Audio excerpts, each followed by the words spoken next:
Hello guys, so welcome to the IGNOU MBA section of the channel H2O Chemistry. मेरा नाम है doctor ऋतु जौहर और मैं जो आज टॉपिक आपको टीच करने वाली हूँ that is MMPC 005 quantitative analysis for managerial applications का unit number 2 that is presentation of data. इसका पहला लेक्चर मैं ऑलरेडी अपने चैनल पे अपलोड कर चुकी हूँ। मेक श्योर आपने इस लेक्चर को देखने से पहले जरूर देखा हो। तो unit 1 of this MMPC 005 was about collection of data, कैसे डेटा को कलेक्ट किया जाता है। और यूनिट 2 में हम बात करते हैं कि डेटा को कलेक्ट करने के बाद कैसे प्रेजेंट किया जाता है, जिसके पार्ट 1 में जो मैंने आपको टॉपिक्स पढ़ाए that is classification of data and classification on the basis of geography, chronological, qualitative classification, quantitative analysis and then we talk about quantitative classification में discrete data and continuous data। तो ये वो topics हैं जो कि हमने पिछले लेक्चर में डिस्कस किए थे। अभी मैं आपको जल्दी से वो एक बारी रिकैप भी करवा दूंगी सो दैट कि आपकी कंटिन्यूटी इस टॉपिक के साथ बनी रहे। बट अगर आपको एक डिटेल्ड थॉरो अंडरस्टैंडिंग चाहिए है तो you have to watch the previous lecture. आपने अगर मेरे पहले लेक्चर्स देखे हैं तो यू विल रियलाइज कि मैं बहुत डिटेल्ड डिस्कशन कर रही हूँ एक एक टॉपिक की, सो दैट कि अगर आपको आपकी इग्नोउ की बुकलेट को पढ़ने का टाइम नहीं भी मिलेगा तो भी आपने मेरे लेक्चर्स को अगर सुना है, अच्छे से उनको समझा है, तो आप अपने एग्जाम में बहुत अच्छे से परफॉर्म कर पाएंगे, क्योंकि ये कंप्लीट इग्नोउ की एक एक टॉपिक को कवर करता है इन डिटेल। सो आज के इस लेक्चर में जो हम टॉपिक्स को डिस्कस करेंगे that is frequency distribution, cumulative frequency, histogram, frequency polygon, less than ogive, more than ogive, जो कि बेसिकली प्रेजेंटेशन ऑफ डेटा के कुछ फॉर्म्स हैं into tables and charts and pictorial representation of the data. So चलिए शुरू करते हैं आज की पढ़ाई with first a recap of unit 2 part 1 lecture. So presentation of data में आपको जो चीज अंडरस्टैंड करनी है कि डेटा को प्रेजेंट करने से पहले इनटू टेबल्स एंड ग्राफ्स उसको सबसे पहले क्लासिफाई करने की जरूरत होती है। क्लासिफाई करने का फायदा क्या है? वो रॉ डेटा को ऑर्गेनाइज करता है into meaningful groups so that कि एनालिसिस आसानी से हो सके, कंपैरिजन को करना हो तो बहुत आसानी से हो सके। So what is classification of data? Classification is the process of arranging data into homogeneous groups or classes according to some common characteristic। तो कुछ similarities के basis पे हम डेटा को क्लासिफाई करते हैं इनटू ग्रुप्स। फिर उसके बाद हमने ये अंडरस्टैंड किया कि इस डेटा की क्लासिफिकेशन के क्या टाइप्स है। पहला ज्योग्राफिकल क्लासिफिकेशन जो कि एक एरिया या रीजन के ऊपर बेस्ड है। फिर क्रोनोलॉजिकल क्लासिफिकेशन जो कि टाइम या पीरियड पे बेस्ड है। क्वालिटेटिव एट्रीब्यूट्स और क्वालिटीज के ऊपर बेस्ड क्लासिफिकेशन और quantitative classification which is based upon numbers, numerical measurements के ऊपर बेस्ड है। Fine.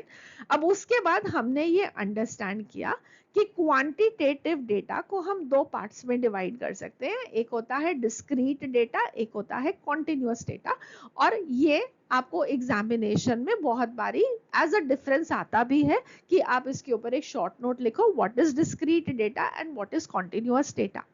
So discrete data is basically countable values। discrete data countable values होगा और ये हमेशा whole numbers में होता है। For example, number of students, employees, cars, books, etc. Whereas continuous data एक measurable value है। ठीक है, discrete एक countable value है जबकि continuous measurable value है। continuous data एक होल नंबर भी हो सकता है, एक डेसिमल नंबर भी हो सकता है, मतलब एक फ्रैक्शनल नंबर भी हो सकता है। So it can take value in any range. For example height, तो हाइट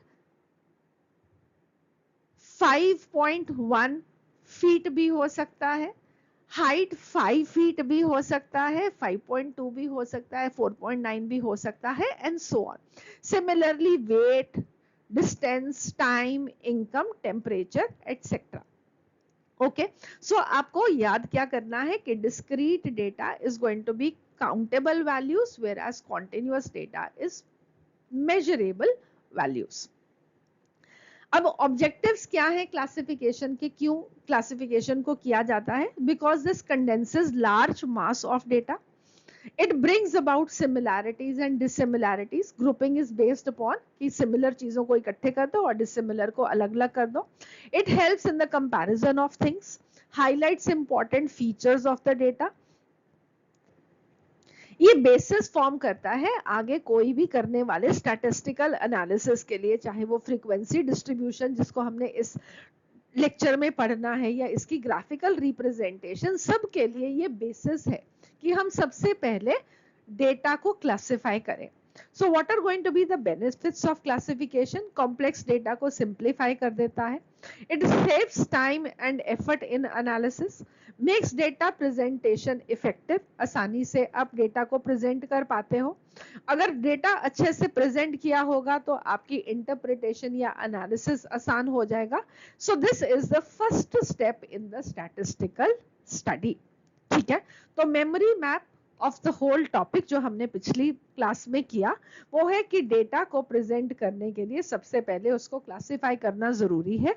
आपको अंडरस्टैंडिंग होनी चाहिए कि उसकी क्लासिफिकेशन के ऑब्जेक्टिव क्या हैं, उसके फायदे क्या हैं और किस तरीके से हम डेटा को क्लासिफाई करते हैं on the basis of geographical classification, chronological, qualitative and quantitative classification.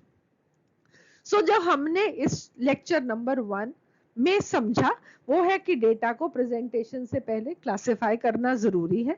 Classification group करता है सिमिलर ऑब्जर्वेशंस को, वो एनालिसिस और कंपैरिजन को आसान बनाता है। फ्रीक्वेंसी डिस्ट्रीब्यूशन की ये फाउंडेशन है and it helps in the meaningful presentation through tables and graphs, right. So अब इस क्विक रीकैप के बाद हम आज का अपना टॉपिक शुरू करते हैं with what we have to discuss: frequency distribution, cumulative frequencies, histograms, frequency polygons, ogives। तो चलिए शुरू करते हैं आज का ये लेक्चर।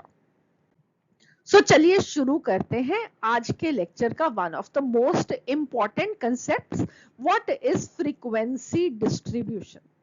तो सिंपल वर्ड्स में it is arranging data into classes with their frequencies. मतलब क्या है कि आपके पास एक रॉ डेटा है और बहुत सारा रॉ डेटा है, तो अगेन आपको अगर उसको एनालाइज करना हो, उसके बेसिस पे डिसीजन लेना हो, सिर्फ रॉ डेटा से वो लेना मुश्किल है। तो हम क्या करते हैं, हम डेटा को ग्रुप करते हैं, उसके कैटेगरीज बनाते हैं या उसकी कुछ क्लासेस बनाते हैं और फिर उसके अंदर हम काउंट करते हैं कि कितनी ऑब्जर्वेशंस उस क्लास में, उस ग्रुप में, कैटेगरी में फॉल करती है, जिसको हम फ्रीक्वेंसी बोलते हैं। और इन सबको इकट्ठा, क्लासेस और उनकी फ्रीक्वेंसीज को अगर हम इकट्ठा देखें तो that is what is called as frequency distribution, right? So what is frequency distribution? When data is arranged into groups or categories, जिन्हें हम classes बोलते हैं, according to conveniently established divisions, along with the number of observations in each class, which is called as frequency, is called as a frequency distribution.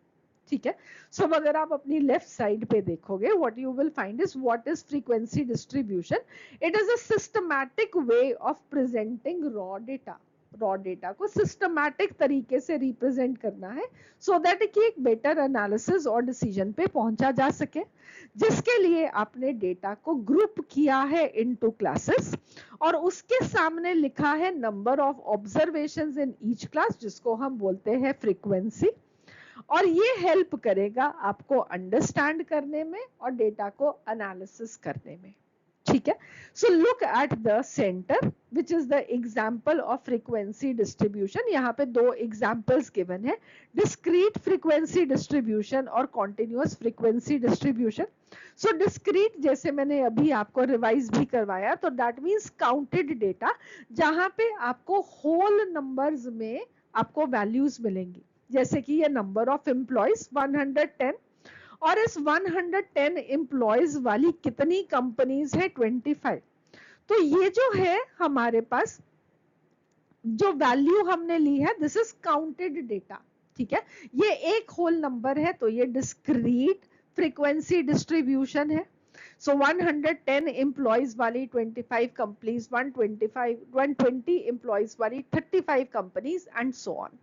और दूसरी तरफ है हमारे पास continuous frequency distribution which is measured data. तो यहाँ पे आपके पास एक वैल्यू नहीं है, आपके पास एक क्लास का एक ग्रुप है, ठीक है। So from 20 to 25 years, 25 to 30 years, और उसके सामने कितनी इस ग्रुप के अंदर ऑब्जर्वेशंस फॉल करती हैं, that is the frequency. So both examples, data is grouped into classes and the number of observations which fall in each class, that is the frequency, is shown in front of it. Okay. So what is the importance of this frequency distribution? सबसे पहला, condenses large amount of data. large amount of data को थोड़ा छोटा कर देगा, comparison को आसान बना देगा। ये बेसिस है किसी भी ग्राफ को बनाने के लिए या फर्दर एनालिसिस करने के लिए। It helps in finding patterns and relationships. It is useful for decision making and planning. तो जितना कुछ भी हम डेटा के साथ कर रहे हैं, हमारा अल्टीमेट गोल है कि एनालिसिस अच्छा हो सके और डिसीजंस हम अच्छे से ले सके। So what are the components of frequency distribution? Number 1 is class and number 2 is frequency. तो class is the group or category into which data is divided. चाहे वो 110, 120, this is your class, or it is a class that is 20 to 25, 25 to 30 and so on. और frequency क्या है? Number of observations which is going to fall into a particular class like 15, 22, 38, etc. So what you have to remember very importantly, जो आपके exam में पूछा जा सकता है, वो है define frequency distribution with an example. Further आपसे पूछा जा सकता है differentiate between discrete and continuous frequency distribution, जहां पे आपको याद रखना है कि क्लास एक ग्रुप या कैटेगरी है जिसमें डेटा को हम डिवाइड करते हैं, और फ्रीक्वेंसी वो नंबर ऑफ ऑब्जर्वेशंस है जो कि फॉल करेगा with in that particular data. और फिर हम इस फ्रीक्वेंसी डिस्ट्रीब्यूशन को दो तरह से रिप्रेजेंट कर सकते हैं, as a discrete frequency distribution or a continuous frequency distribution.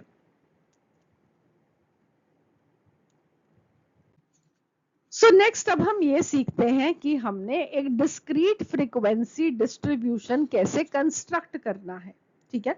Raw data को फ्रीक्वेंसी टेबल में कैसे कन्वर्ट करना है।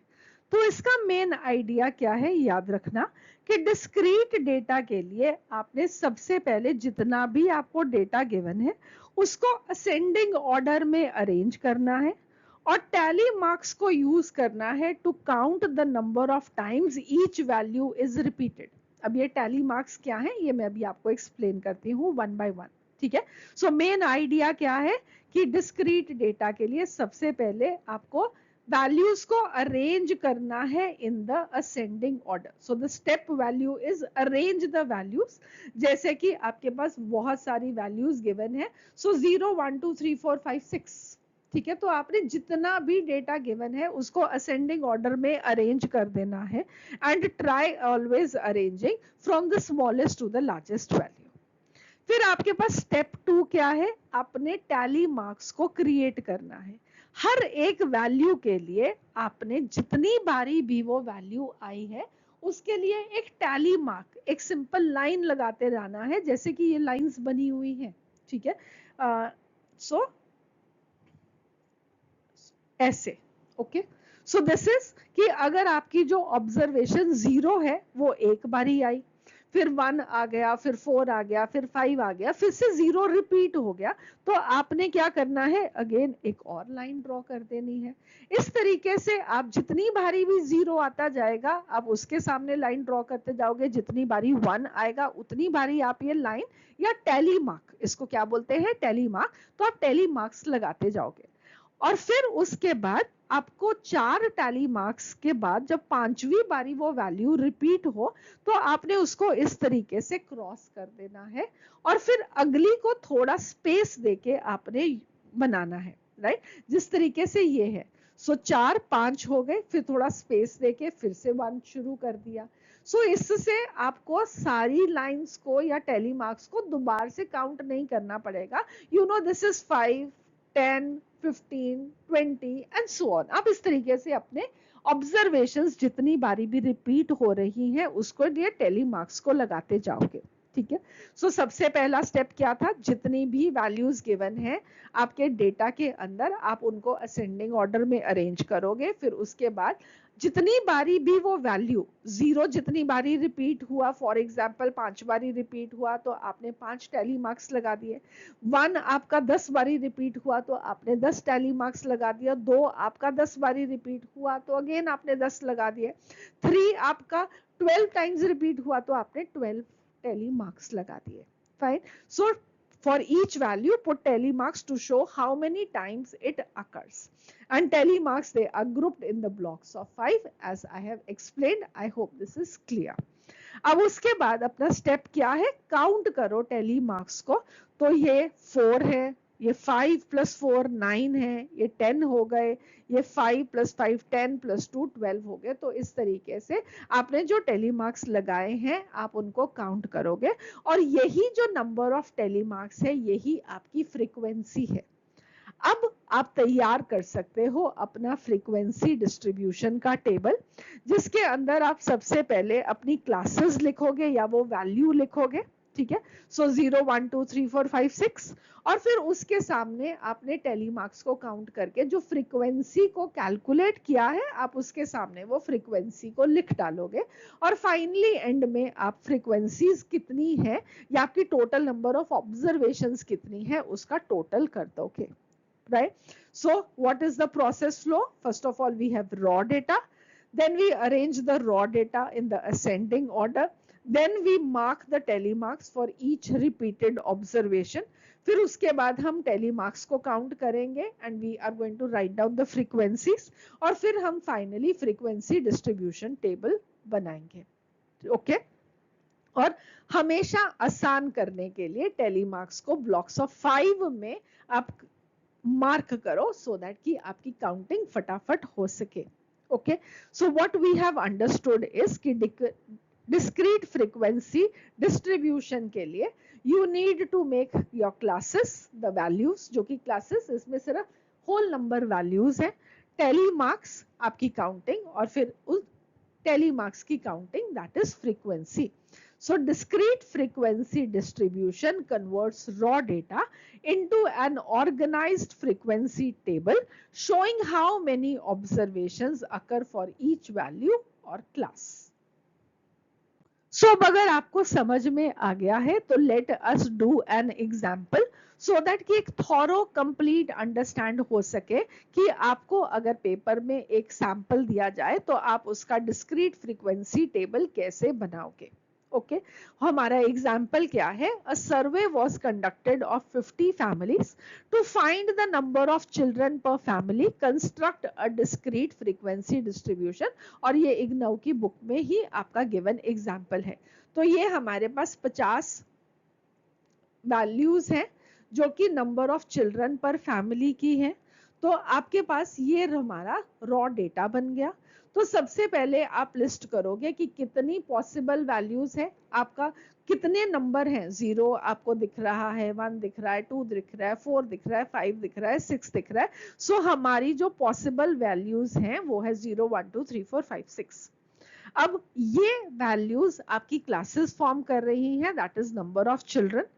इसके सामने अब आपने टैली मार्क्स लगाना है। सो आप पहले नंबर से पहले तो या तो आप इनको असेंडिंग ऑर्डर में अरेंज कर लो या आप सिंपली आपने एक बारी अगर अंडरस्टैंड कर दिया तो आपको जल्दी से ही करना है तो आप ऐसा भी कर सकते हो। तो 3 3 के सामने एक टैली मार्क लगाया, फिर 2 2 आए तो 2 2 के लिए टैली मार्क्स लगाए और आप अपना सारे डेटा के टैली मार्क्स को 1 by 1 लगाते गए। So tally marks they are grouped in the block of 5. I hope this is clear. फिर उसके बाद आपने जितने भी टैली मार्क्स लगाए आप उनको काउंट करके अपनी क्लास या वैल्यू के सामने उसकी फ्रीक्वेंसी लिख दोगे। Number of children 0 in a family is 4। अगर आप यहाँ पे चेक करोगे तो आपके पास ये 1 है, ये 2 zeros है, ये थर्ड जीरो है और ये फोर्थ जीरो है.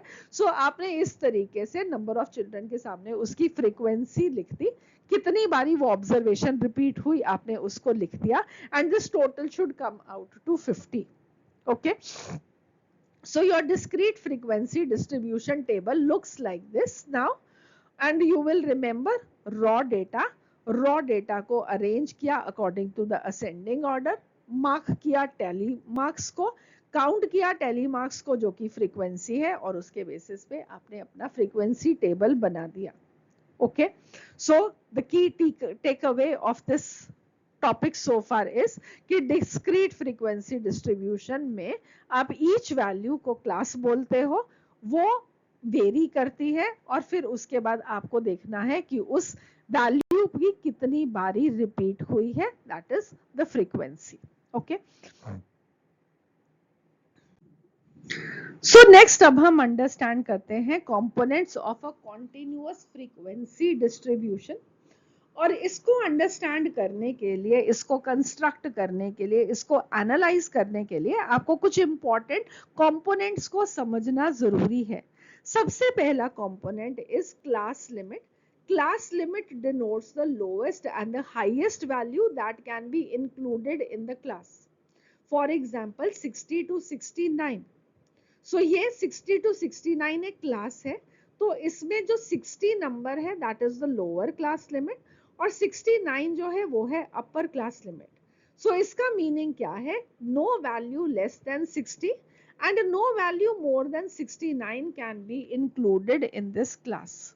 ठीक है, सो 60 से कम की वैल्यू नहीं हो सकती, 69 से बड़ी वैल्यू इसके अंदर नहीं हो सकती. ये मतलब होता है क्लास लिमिट का. अब नेक्स्ट हमारा टॉपिक जो आपको अंडरस्टैंड करना है वो है क्लास इंटरवल. अब क्लास इंटरवल क्या है? Class interval represents the width, the span or the size of a class. For example 10 to 20, 20 to 30, 30 to 40. तो क्लास इंटरवल क्या है? यहाँ पे 10. कैसे निकाला हमने इसको? अपर लिमिट में से लोअर लिमिट को माइनस कर दो. 30 minus 20 is 10.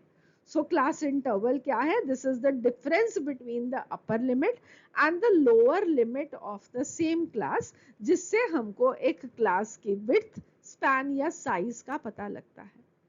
तीसरा component है class frequency.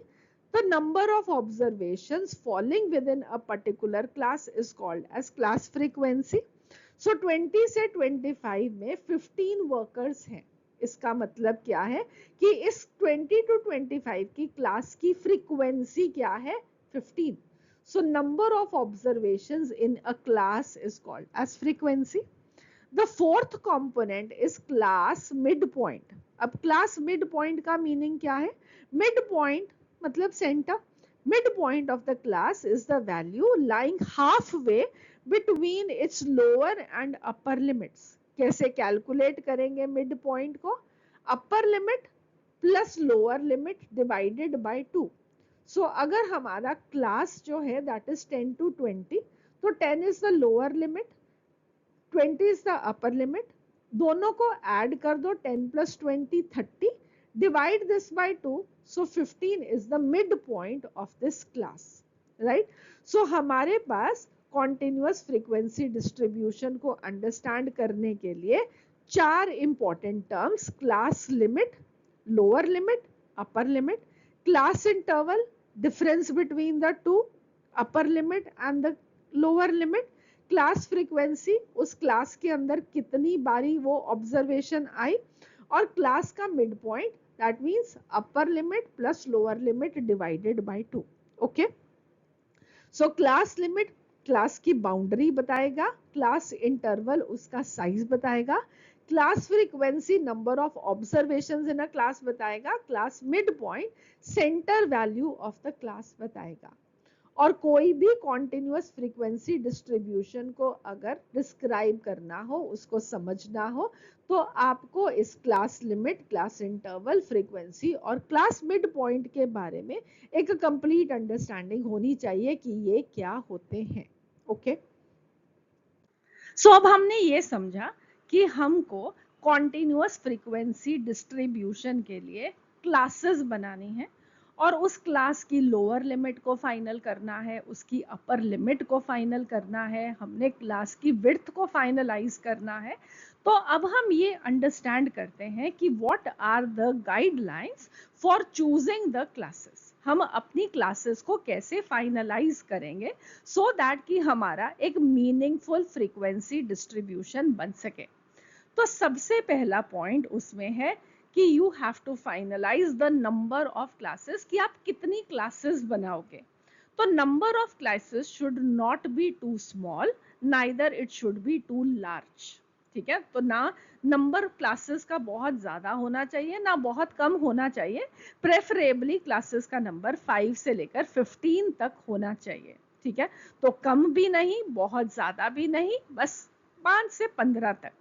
अगर ऑब्जर्वेशंस का नंबर कम है तो आप क्लासेस का number towards the lower limit that is 5 के आसपास रखो, और अगर ऑब्जर्वेशंस बहुत ज्यादा हैं तो क्लासेस का नंबर आप 15 के आसपास रख सकते हो। ठीक है, सो सबसे पहला point, you have to see what is the number of observations, और उसके बेसिस पे आप क्लासेस के नंबर को फाइनलाइज करोगे कि हमने कितनी नंबर ऑफ क्लासेस को रखना है। अब नेक्स्ट उसके बाद आता है कि आपको क्लास विड्थ को फाइनलाइज करना है। Possibly the width of the interval should be numerically simple, मतलब कि जो आपने डिफरेंस लेना है between the lower limit and the upper limit, वो जो न्यूमेरिकली नंबर है वो आसान होना चाहिए, जैसे कि 5 है, 10 है, 25 है, रादर देन कि आपकी जो क्लास विड्थ है उसका नंबर 3 हो, 7 हो, 19 हो। फॉर एग्जाम्पल, एक अच्छी क्लास विड्थ का एग्जाम्पल देख सकते हो आप यहाँ पे 10 to 20, 20 to 30, 30 to 40, 40 to 50 and so on. Next अब इंपॉर्टेंट चीज है कि आपकी जो क्लासेस की विड्थ है वो बराबर होनी चाहिए। आपने 5 क्लासेस रखी हैं या 10 रखी हैं या 15 रखी हैं, उन सब की जो विड्थ है that should be the same, meaning 20 to 30, 10, 30 to 40, फिर 10, 40 to 50, फिर 10 is the class width and so on. So in case of distribution having wide gap between the minimum and the maximum values, for example income distribution, unequal intervals may be used. Unequal intervals आप कहाँ पे use कर सकते हो, जहाँ पे आपकी distribution के बीच में मिनिमम और मैक्सिमम वैल्यूज के बीच में बहुत ज्यादा गैप है। नेक्स्ट अब हमारे पास आता है आपका जो स्टार्टिंग पॉइंट है वो एक कन्वीनियंट स्टार्टिंग पॉइंट होना चाहिए। अगेन जैसे कि 0 है, 5 है, 10 है, ऐसे नंबर्स आसान होते हैं to understand also and to write them also. ठीक है, तो starting point should begin with 0, 5, 10 और multiple there of. For example एक मिनिमम वैल्यू जो आपकी ऑब्जर्वेशंस में आ रही है that is going to be 3, और आपने जो क्लास का इंटरवल रखना है वो है 10। तो रादर देन कि आप 3 to 13 रखो, आप उसको 0 to 10 रख लो।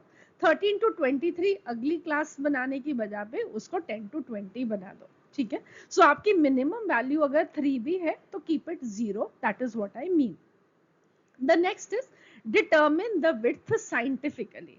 अब विड्थ को आपने कितना रखना है उसके लिए भी एक साइंटिफिक तरीका है। तरीका क्या है? Class interval should be decided after considering the minimum and maximum values and the number of classes required, right? So सबसे पहले आप क्या डिसाइड कर रहे हो कि आपको कितनी क्लासेस रखनी है, और फिर आपका क्लास इंटरवल क्या है, maximum minus minimum divided by the number of classes. For example आपको देती हूँ कि एक इनकम रेंज है 1100 रुपीज टू 5900 रुपीज।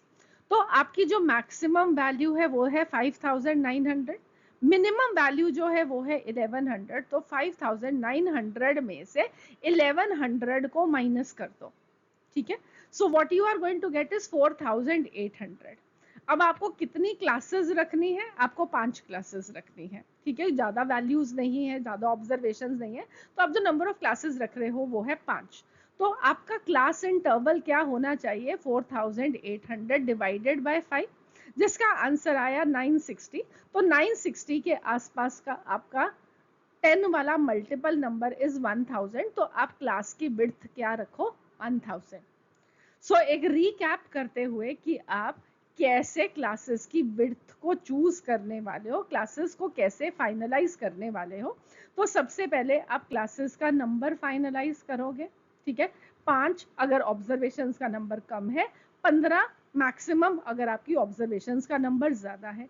फिर आपने अपनी क्लास विड्थ को सिंपल रखना है, मुश्किल नहीं रखना है। 3, 7, 19 वाले नंबर्स ना रख के 5, 10, 25 जैसे नंबर्स को आप रखोगे। फिर आप अपना स्टार्टिंग पॉइंट भी एक कन्वीनियंट पॉइंट ही रखोगे, 0, 5, 10। और आपकी जो क्लास की विड्थ है वो प्रेफरेबल होगा कि अगर आप उनको इक्वल ही रख पाओ, और विड्थ को आप एक फॉर्मूला से डिटरमिन करोगे कि आपकी जो मैक्सिमम वैल्यू है उसमें से मिनिमम वैल्यू को माइनस करके नंबर ऑफ क्लासेस से डिवाइड करके जो भी नंबर आया है उसके आसपास का आप 5, 10 वाला मल्टीपल जो है उसको एज अ क्लास इंटरवल को चूज करोगे, राइट। सो अब हम एक एग्जांपल देखते हैं अगेन कि आपके पास एज डेटा है 50 एम्प्लॉयज का। सो ये हमारा डेटा है। तो आप इसके अंदर क्लास इंटरवल को कैसे चूज करोगे, तो आप सबसे पहले देखोगे कि इसके अंदर मिनिमम वैल्यू क्या है। तो अगर आप सर्च करोगे इसके अंदर तो आपके पास जो मिनिमम वैल्यू आएगी दैट इज 21, और जो मैक्सिमम वैल्यू आएगी इसके अंदर दैट इज 60। तो आपकी रेंज क्या है, 60 माइनस 21, दिस इज 39। तो अब आपने नंबर ऑफ क्लासेस चूज किया, क्योंकि बहुत सारी ऑब्जर्वेशन नहीं है तो 5 क्लासेस हमारे लिए सफिशिएंट है, हमारी क्लासेस का नंबर 5। सो क्लास इंटरवल क्या हो जाएगा, 39 divided by 5, this is going to be 7.8। तो हम जो सिंपल विड्थ लेंगे दैट विल बी 10।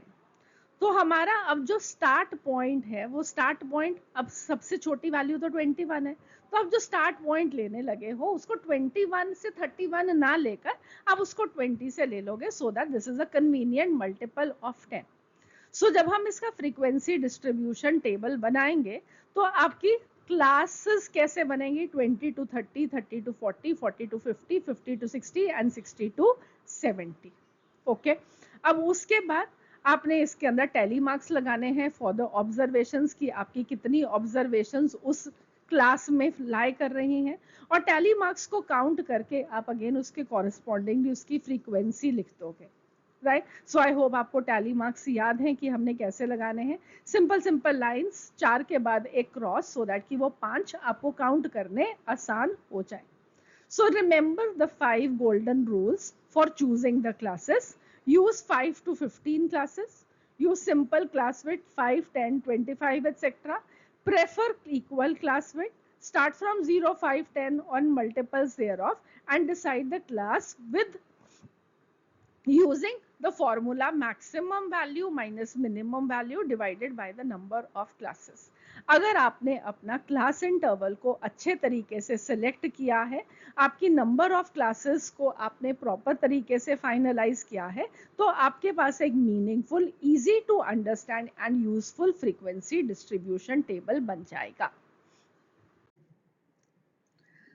सो अब हम एक बहुत इंपॉर्टेंट चीज को डिस्कस करने वाले हैं, और वो क्या है कि हम किस तरीके से क्लास लिमिट को शो कर सकते हैं, या हमारे पास कितने टाइप्स के क्लास इंटरवल्स हैं, और इसकी अंडरस्टैंडिंग आपके लिए बहुत इंपॉर्टेंट है। हमारे पास 3 तरीके हैं जिससे हम क्लास इंटरवल को रिप्रेजेंट कर सकते हैं। पहला है एक्सक्लूसिव मेथड, सेकंड है इंक्लूसिव मेथड, और थर्ड है ओपन एंड मेथड। इसको ध्यान से समझना। सबसे पहला एक्सक्लूसिव मेथड है। इसके अंदर upper limit of one class is the lower limit of the next class. अगर आप नीचे का एग्जांपल देखोगे तो यहाँ पे sales of firms in thousands given है। सो यहाँ पे पहली क्लास इंटरवल क्या है, 20 to 25। तो अब अगली क्लास का इंटरवल क्या है, 25 to 30। तो आप देख रहे हो कि फर्स्ट क्लास की अपर लिमिट ही सेकंड क्लास की लोअर लिमिट है, ठीक है। ऐसे क्लास इंटरवल्स जहां पे आपको दिखाई देते हैं तो हम इसको क्या बोलते हैं, ये एक exclusive method of class interval representation है। फाइन। अब इसको हम एक्सक्लूसिव मेथड क्यों बोलते हैं, हम इसको एक्सक्लूसिव मेथड इसलिए बोलते हैं क्योंकि जो आपकी अपर लिमिट वाली वैल्यू है वो क्या है, 25,000।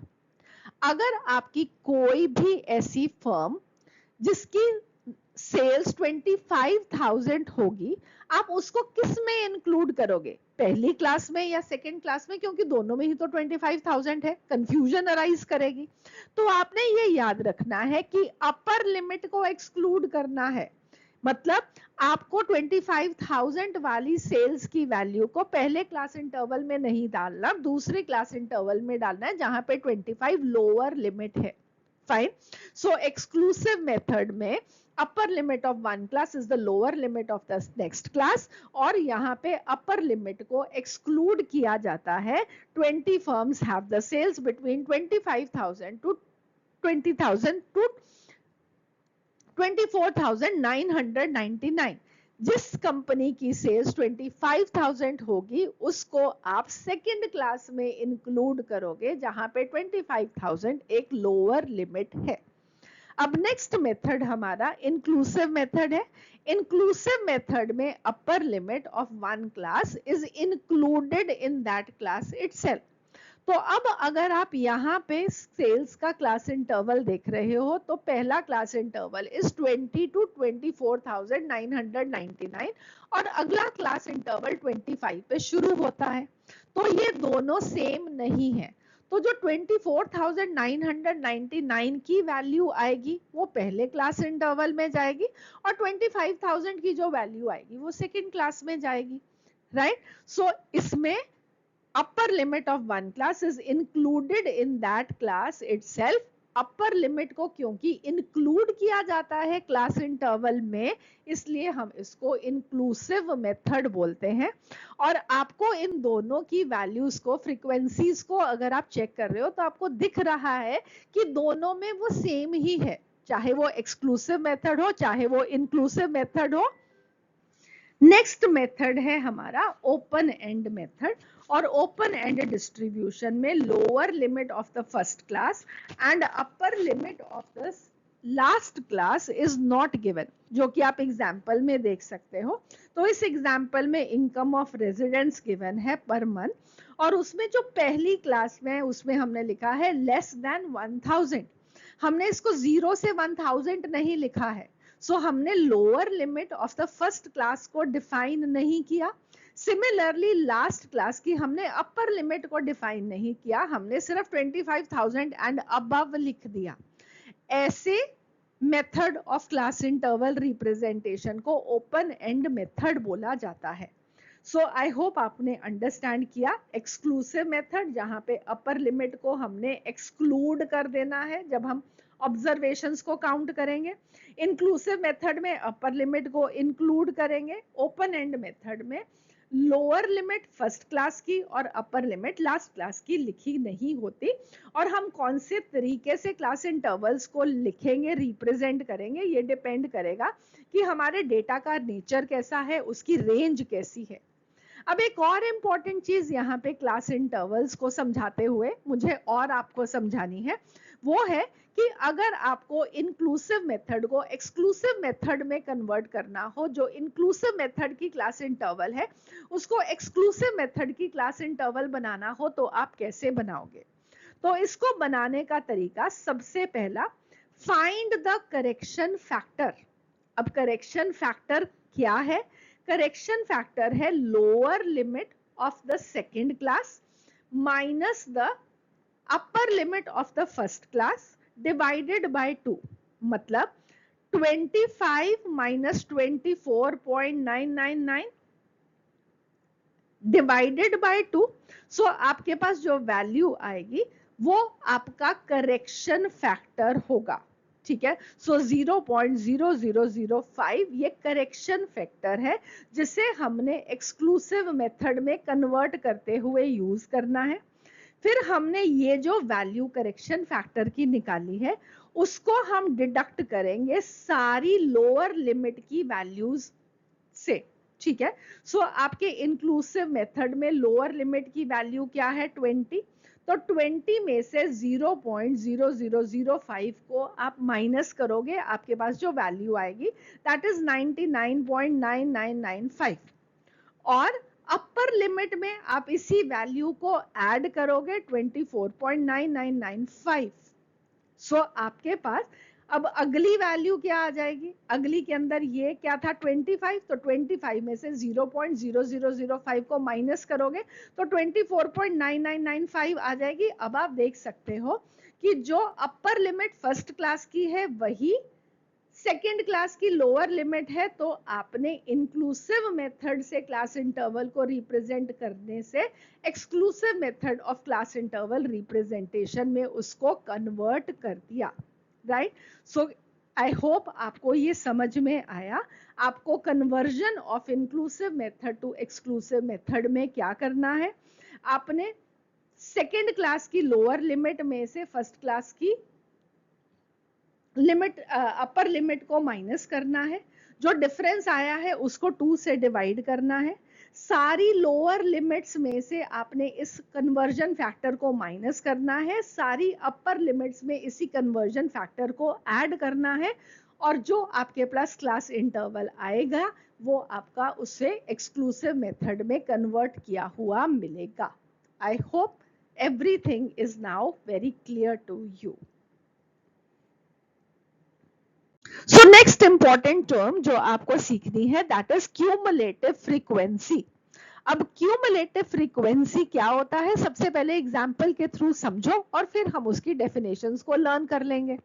तो एग्जांपल क्या है, मंथली सैलरीज गिवन है क्लास इंटरवल्स के फॉर्म में और सामने उसकी फ्रीक्वेंसीज गिवन है as the number of employees. तो ये वाला पार्ट आपने ऑलरेडी सीखा कि अगर 1000 से 1200 का क्लास इंटरवल है, उसके सामने फ्रीक्वेंसी 5 है, तो मतलब 5 एम्प्लॉयज की मंथली सैलरी 1000 से 1200 की रेंज में लाई कर रही है। अब क्यूमुलेटिव फ्रीक्वेंसी में क्या है, रनिंग टोटल। तो यहाँ पे शुरू से लेके इस पॉइंट तक कितने एम्प्लॉयज की सैलरी 1200 तक है, 5 की। अब अगर मैं आपसे ये पूछूं कि 1400 तक की कितने एम्प्लॉयज की सैलरी है, तो आप क्या बोलोगे, इसमें 14 की फ्रीक्वेंसी यहाँ पे थी, 5 की पहले, तो टोटल कितना हो गया 19। सो हमने क्या किया, 5 जो कि प्रीवियस फ्रीक्वेंसी है और करंट की जो फ्रीक्वेंसी है उसको उसमें ऐड कर दिया, 5 + 14 = 19। अब अगर 14 से 1600 में 23 एम्प्लॉयज लाई करते हैं तो क्यूमुलेटिव फ्रीक्वेंसी क्या होगी, अभी तक का टोटल 19 था, नया इस क्लास का जो टोटल है वो 23, तो 19 में 23 ऐड किया 42, 42 में 50 ऐड किया 92, 92 में 52 ऐड किया 144। तो इसको बोलते हैं cumulative frequency. It is the total of all previous frequencies including the current class. तो फॉर्मूला क्या हो गया क्यूमुलेटिव फ्रीक्वेंसी का, previous cumulative frequency plus the current frequency. कैसे ऑब्टेन किया ये मैंने आपको समझा दिया। प्रीवियस तब तक जितनी भी फ्रीक्वेंसीज हो चुकी हैं उसमें करंट वाली फ्रीक्वेंसी को ऐड कर दो तो आपके पास क्यूमुलेटिव फ्रीक्वेंसी आ जाएगी। क्यूमुलेटिव फ्रीक्वेंसी का हमको फायदा क्या होता है, ये हमको शो करता है कैसे ऑब्जर्वेशंस क्यूमुलेट कर रहे हैं across the classes from the beginning. So अगर मैं आपको पूछूं कि 2000 की सैलरी ऑब्टेन 2000 तक की सैलरी ऑब्टेन करने वाले कितने लोग हैं, तो आप सिंपली उसकी क्यूमुलेटिव फ्रीक्वेंसी देख के मुझको आंसर बता दोगे 144। तो क्यूमुलेटिव फ्रीक्वेंसी एक रनिंग टोटल है, ये हमेशा या तो इंक्रीज करेगा या तो सेम रहेगा डिपेंडिंग अपॉन की पुरानी फ्रीक्वेंसी क्या है, और last cumulative frequency will always be equal to the total number of observations. तो 2800 तक की सैलरी ऑब्टेन करने वाले कितने एम्प्लॉयज हैं, 200, जो कि इसकी टोटल फ्रीक्वेंसीज या ऑब्जर्वेशंस का नंबर है।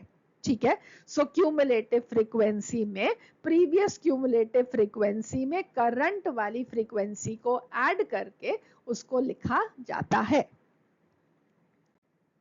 Next important term is relative frequency.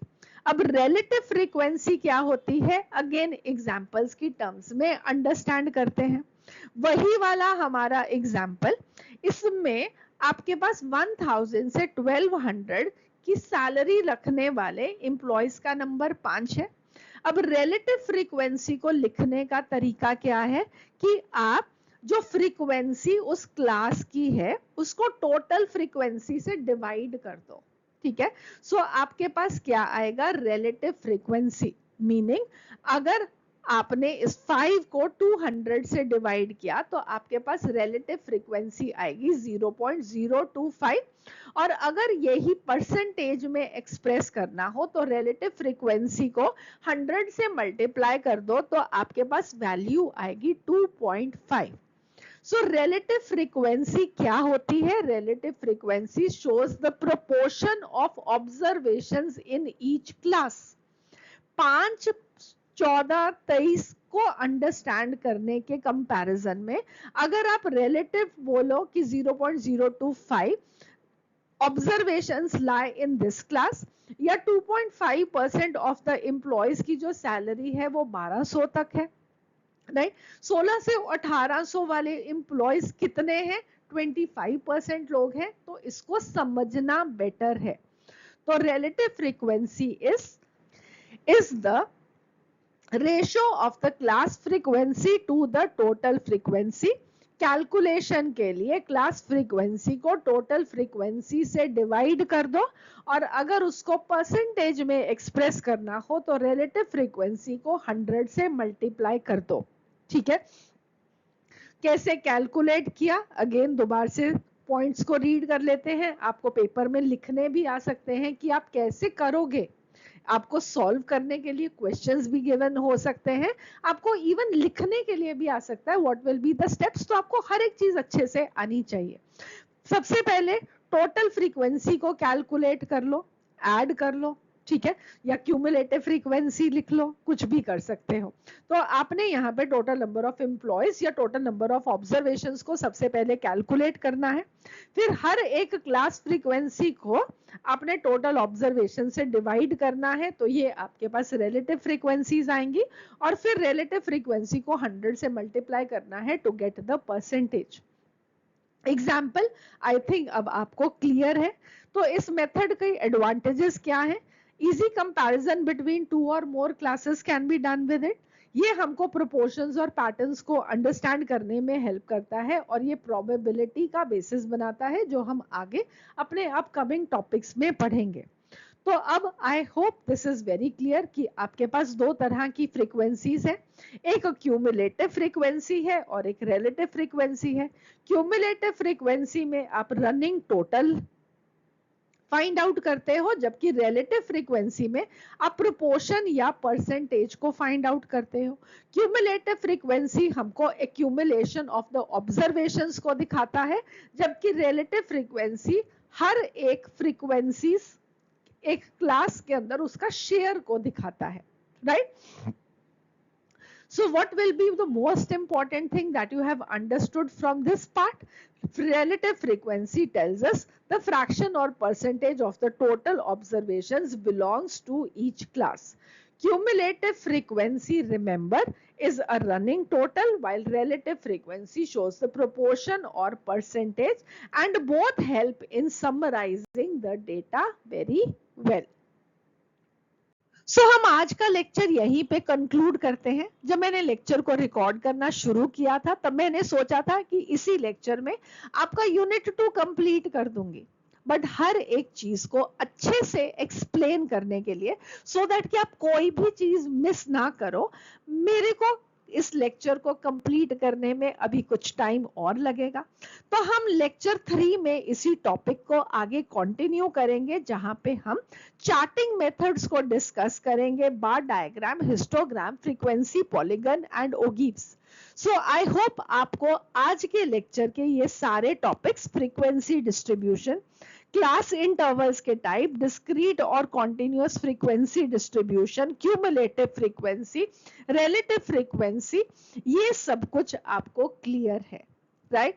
सो अब अगर सब कुछ क्लियर है तो थोड़ा सा मोटिवेशन मेरे लिए भी बनता है। Please do like the lecture, और साथ में please do subscribe to the channel, क्योंकि ये मुझको आगे सस्टेन करने में, आपके और लेक्चर्स को बनाने में हेल्प करेगा। और do share it with your friends so that कि और बच्चों को भी ये इंफॉर्मेशन मिल सके और वो अच्छे से अपनी पढ़ाई को कर सके। तो मिलेंगे हम अगले लेक्चर में, जहां पे हम चार्टिंग मेथड्स को डिस्कस करते हुए यूनिट 2 को कंप्लीट करेंगे। So bye for now, have a nice day.